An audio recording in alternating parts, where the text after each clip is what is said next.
Sam Radio, le rendez-vous de l'information.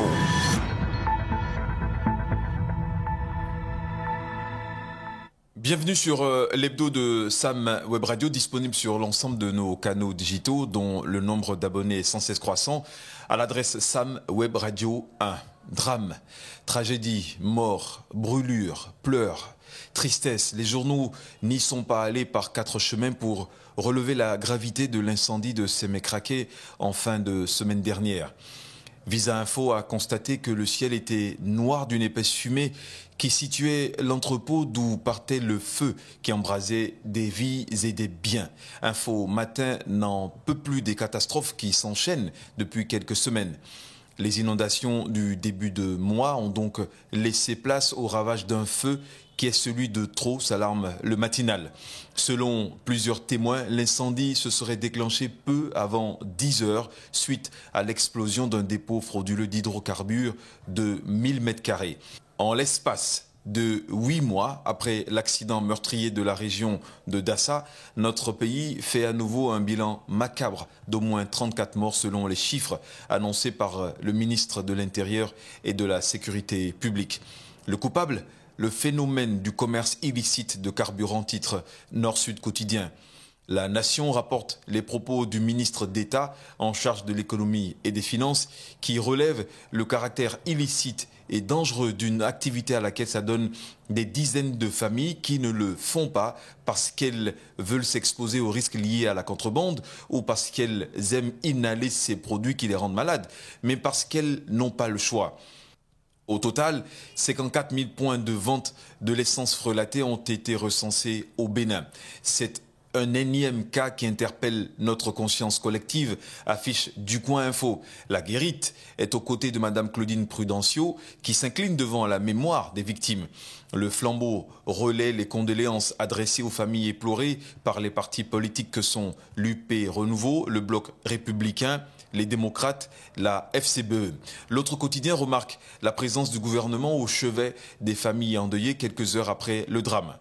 Fraternité a suivi la délégation composée de 4 ministres arrivés dans la soirée au CNHU pour porter assistance aux blessés. Les émissaires du chef de l'État ont présenté les compassions de la République aux familles, mais ont surtout pris des mesures pour sauver des vies en soins intensifs.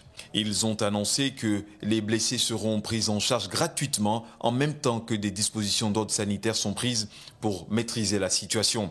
L'occasion était propice pour rappeler les réformes annoncées pour réguler le commerce de l'essence de contrebande. Romuald Wadani a évoqué devant la presse un programme qui est en train d'être mis en place et qui, grâce à des formations courtes, permet de former les gens et de les transformer en acteurs économiques d'un métier décent. Nous sommes convaincus qu'en donnant un métier décent à ces acteurs, ils vont pouvoir changer d'activité. Fin de citation. Depuis le début de cette année, c'est plus de 5000 personnes qui ont été reconverties en métier de textile à Glodjibé dans la zone industrielle. Des mini-stations seront également déployées pour permettre à ceux qui le désirent de distribuer dans les meilleures conditions les produits pétroliers. Et pour être complet sur le sujet, un communiqué du ministre de la Santé et du garde des Sceaux a convié les familles éplorées à une séance d'information dans le cadre de l'identification des corps par test ADN. C'était ce vendredi 29 septembre 2023. En bref, transmission du projet de loi de finances à l'Assemblée nationale. Le projet de loi de finances pour la gestion 2024 s'équilibre en ressources et en charges à 3 199 274 francs CFA contre 3 033 337 francs CFA de la loi de finances gestion 2023, soit un accroissement de 5,5%. Lancement de la première édition du Forum international du cadre de vie. C'était le jeudi 28 septembre 2023 à la place de l'Amazone en présence des ministres du développement, du cadre de vie et de la décentralisation. La Sénat est à pied d'œuvre pour les élections générales de 2026. L'inventaire du matériel électoral était au cœur d'un atelier de validation du rapport d'inventaire et de sécurisation du matériel électoral pour les élections générales de 2026.